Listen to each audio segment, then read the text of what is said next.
What's up everyone, and today I'm bringing to you a Trickstar deck profile now. Recently we had a live stage come back to 3, so I figured I'd update it, and without further ado, let's get right into it. First off, I run 3 Trickstar Candina. Candina is essentially the monster starter in this deck. Whenever this card is normal summon, you can add 1 Trickstar card from your deck to your hand. And each time your opponent activates a spell card, inflict 200 damage to them immediately after it resolves. So you can use it to add your field spell, add reincarnation, or liquor. So it just really depends on what else is in your hand and what you're going to go for. Also run 2 Trickstar Licorice. Licorice, essentially you can reveal this card in your hand to target a Trickstar monster on the field, return to the hand, then special Licorice. So normally what it'll do, if let's say you have Candina and Licorice on the field, or Candina and Licorice in hand, roll the Candina, then use the effect of Licorice to bounce Candina back, summon the Licorice, that way you have a Candina search for next turn. Also run the 1 Lily Bow. If it's added to the hand by a card effect, then you can special summon it to the field. That's mainly the only really reason you run it for, is for that free summon effect. Also run 1 Trickstar Corbane. It's essentially Honest for Trickstars. Well, you can also run Honest in this, but to be honest, that card is not that great anymore. Now I run a bunch of hand traps like 3 Ash Blossom, 3 Droll, 3 Crow, 2 Bell, and 2 Veiler.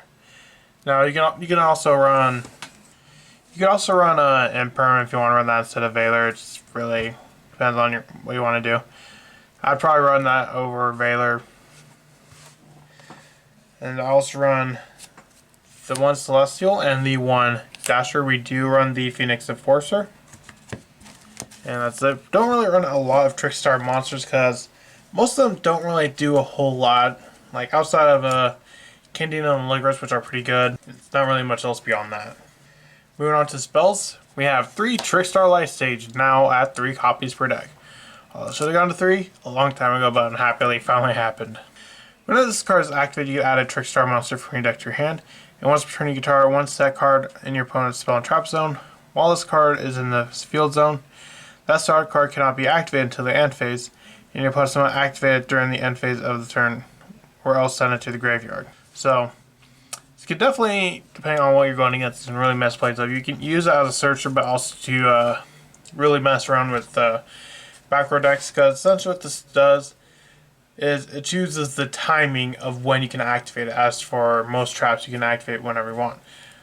Like, let's say it's something like a Torrential Tribute. This will essentially kill that, because by the time you can actually use that Torrential Tribute, it's going to be the end phase and no one's really summoning.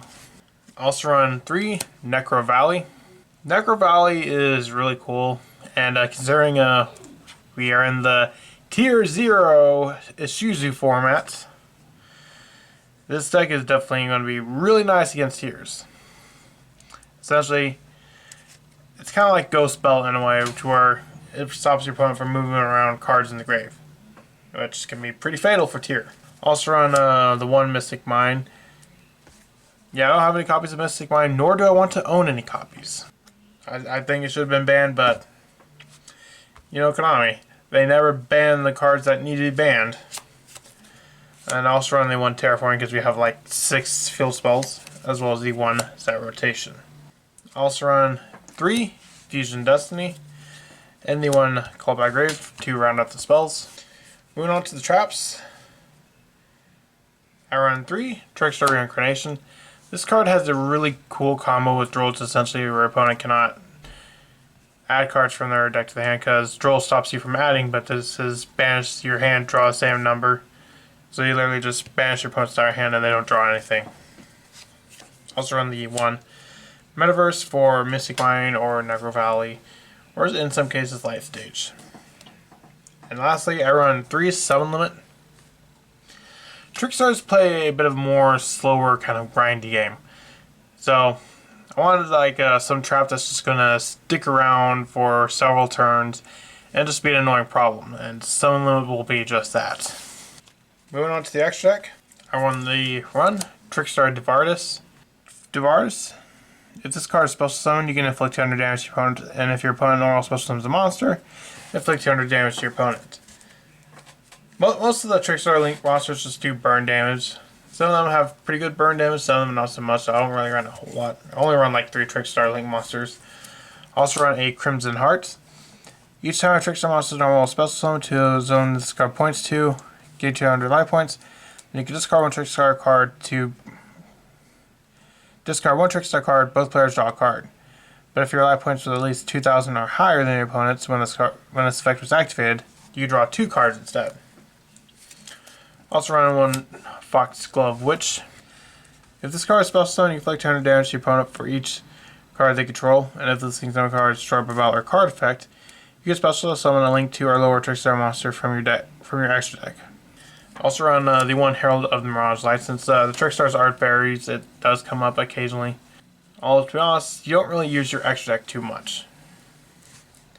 Also run the one IP, one Nightmare Phoenix. I also run the one Barricade Bird Blocker, which can come up sometimes if you want to grab back a life stage or a summon limit, or a Necro Valley, or maybe even a Mystic Mine. You definitely got a lot of options for this deck. I also run Topologic Trisbania, one Bomber Dragon, and one Zeraboros. I was trying to think of extra deck monsters that just do a whole lot, can kind of have like a bit of a floodgate effect. And the Topologics definitely do that. So most of them, when monsters are summoned to zones they point to or something like that, they will banish multiple cards on the field. So you can interrupt your opponent from time to time. It's a really good option to go into. Also run the one Access Code Talker to help finish the games out. I run the one Cicada King, one Downed Magician, and one Divine Arsenal Zeus. A lot of times you'll have a hand to where you end up with the 2 Licorice, so you can just go straight to Cicada King and then down to the end of the Zeus. And lastly, the one Destroy Hero, Destiny Phoenix Enforcer. Although I totally said that wrong. So what do you think of Trickstar? Do you think it's pretty cool? Let me know in the comments and I'll see you in the next video I make. Bye.